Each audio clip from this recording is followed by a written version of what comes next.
Always a pleasure to welcome our friend Jeff Paterson to the show. He hosts Rink Wide Vancouver postgame. He's on Sekeres and Price. He's over on Canucks Army as well. And JPAD, all the drama is always in Vancouver. And there was another interesting wrinkle this week as Jim Rutherford came out and gave what I would call a bit of a puzzling interview. And I guess that's kind of where I want to start with this. Like Rutherford comes out and speaks. We've heard Rick Tocchet have moments in the media. Quinn Hughes has had moments in the media addressing this Paterson and Miller drama, beef, whatever you want to call it.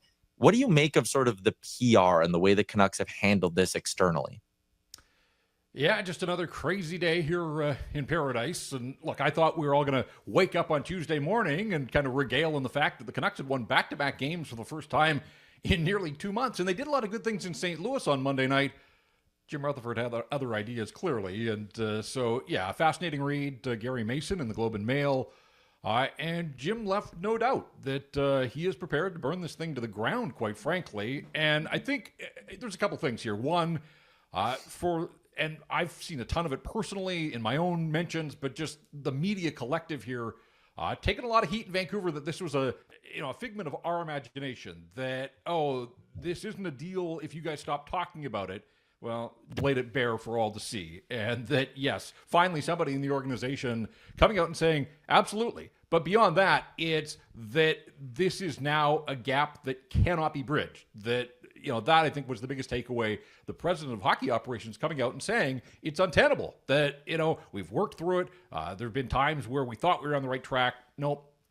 Something's got to give. And so the question now is, what's the something? And is it one? Is it both of them? What does that look like?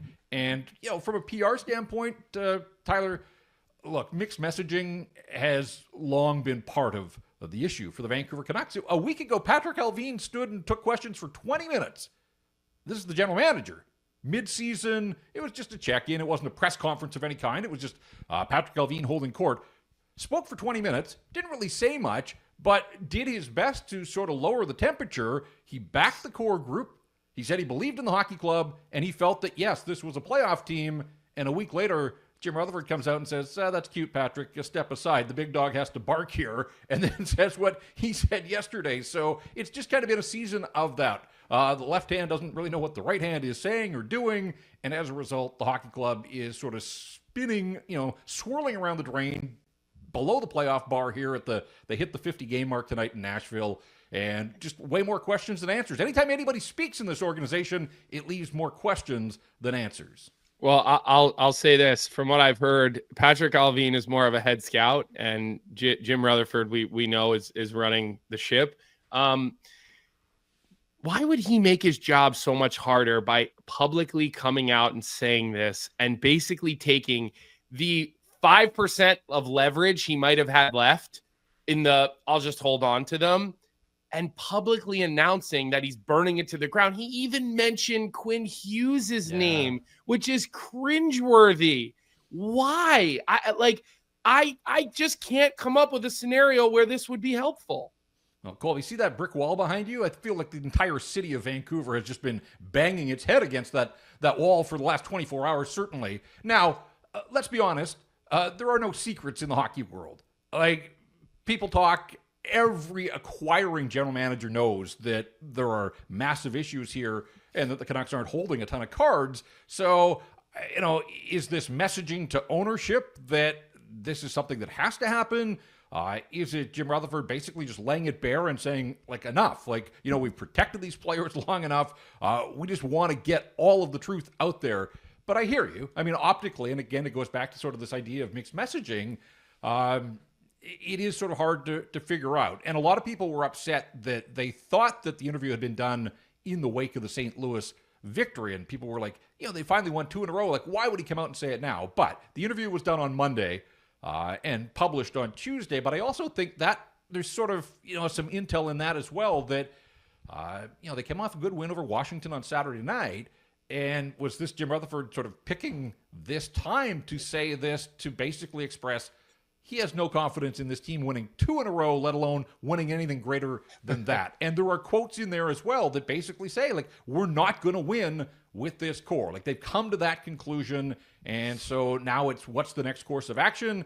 And that's where I go back to where I say, it's just been a crazy year here. This was just yet another day, heap it on the pile. There's too much talent for this team to be below the playoff bar, and the two central figures in this drama, to hear Jim Rutherford say, like, now it's reached the locker room, clearly it's affecting the play of the team, but it's also impacted. I mean, JT had to step away for 10 games. Elias Paterson is producing at a 55-point pace, making close to $12 million. Like, just out of market for people that realize there's a ton of smoke in Vancouver. Elias Paterson was a 102-point player a couple seasons ago. Like, when he's on and dialed in, like he's done things under the age of 25 that not many guys have done. Through all of this, he has a couple of goals. He has 2 assists in his last 16 hockey games, like a 1 or 2C on the power play, every power play. And he has set up 2 goals in the last 16 games. Like, how? How is that possible? Making $11.6 million.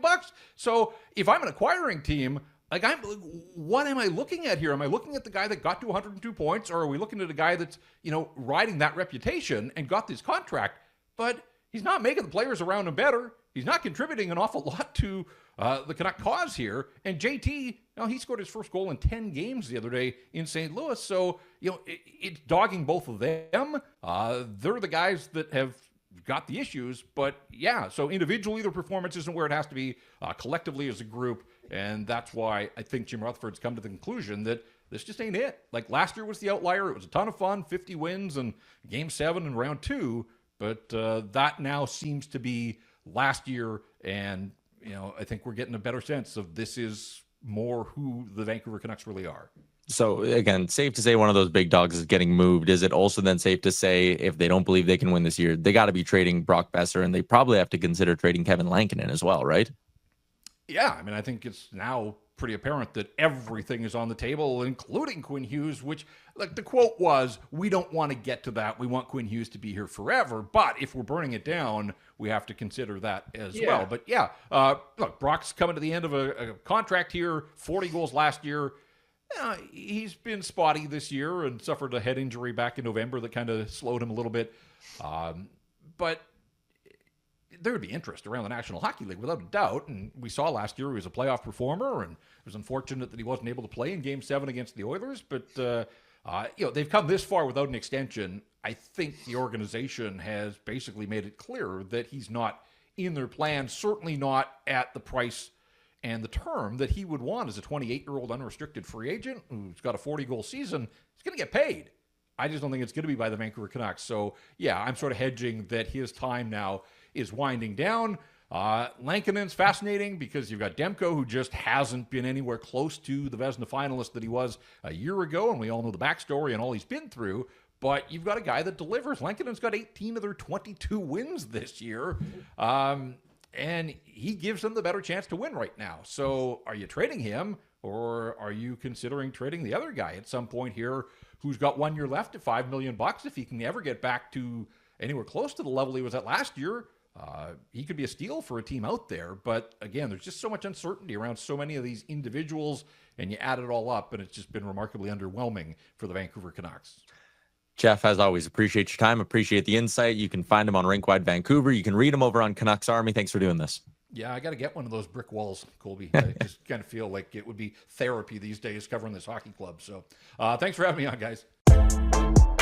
What's up, hockey fans? If you enjoyed that video, then you need to be hitting the subscribe button right here at Daily Faceoff. Exclusive interviews and analysis from our hockey insider Frank Saravalli, fantasy updates from Brock Sagan, and a daily live show at noon Eastern, Monday through Friday. You don't want to miss any of the fantastic content, so hit that subscribe button.